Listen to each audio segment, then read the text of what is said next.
Rapunzel. There was once a man and a woman who had long, in vain, wished for a child. At length it appeared that God was about to grant their desire.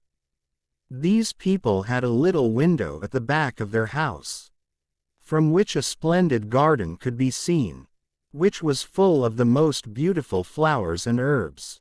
It was, however, surrounded by a high wall, and no one dared to go into it, because it belonged to an enchantress, who had great power and was dreaded by all the world.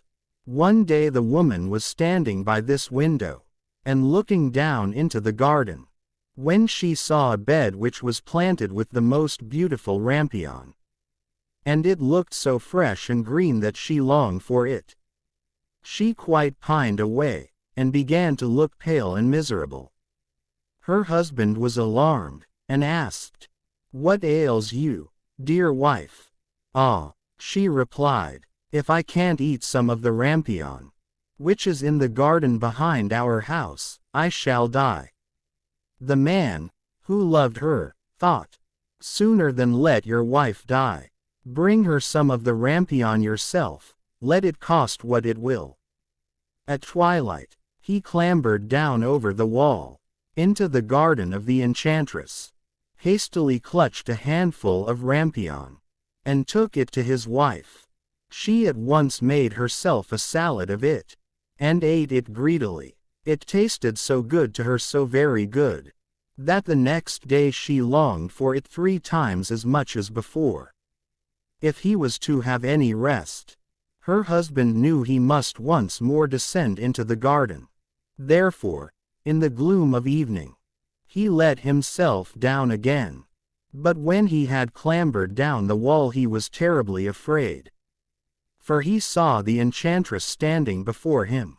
"How can you dare," said she with angry look, "descend into my garden and steal my rampion like a thief?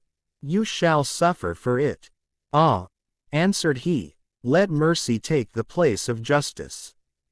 I only made up my mind to do it out of necessity. My wife saw your rampion from the window, and felt such a longing for it that she would have died if she had not got some to eat." The enchantress allowed her anger to be softened, and said to him, "If the case be as you say, I will allow you to take away with you as much rampion as you will. Only I make one condition. You must give me the child which your wife will bring into the world. It shall be well treated, and I will care for it like a mother." The man in his terror consented to everything. When the woman was brought to bed, the enchantress appeared at once, gave the child the name of Rapunzel, and took it away with her. Rapunzel grew into the most beautiful child under the sun. When she was 12 years old, the enchantress shut her into a tower in the middle of a forest. The tower had neither stairs nor door, but near the top was a little window. When the enchantress wanted to go in, she placed herself beneath it and cried, "Rapunzel, Rapunzel, let down your hair to me." Rapunzel had magnificent long hair, fine as spun gold, and when she heard the voice of the enchantress, she unfastened her braided tresses, wound them round one of the hooks of the window above, and then the hair fell 20 ells down, and the enchantress climbed up by it. After a year or 2, it came to pass that the king's son rode through the forest and passed by the tower. Then he heard a song, which was so charming that he stood still and listened. It was Rapunzel, who in her solitude passed his time in letting her sweet voice resound. The king's son wanted to climb up to her, and looked for the door of the tower, but none was to be found. He rode home, but the singing had so deeply touched his heart, that every day he went out into the forest and listened to it. One day, Rapunzel was busy singing in her tower room. He wanted to climb up the tower but did not know how to do so.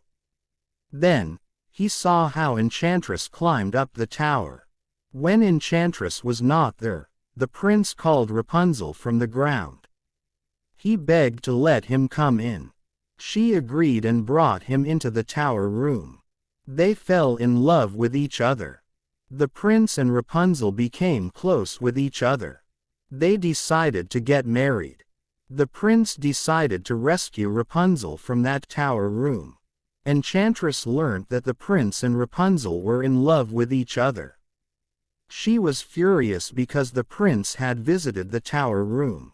Enchantress cut the golden hair of Rapunzel.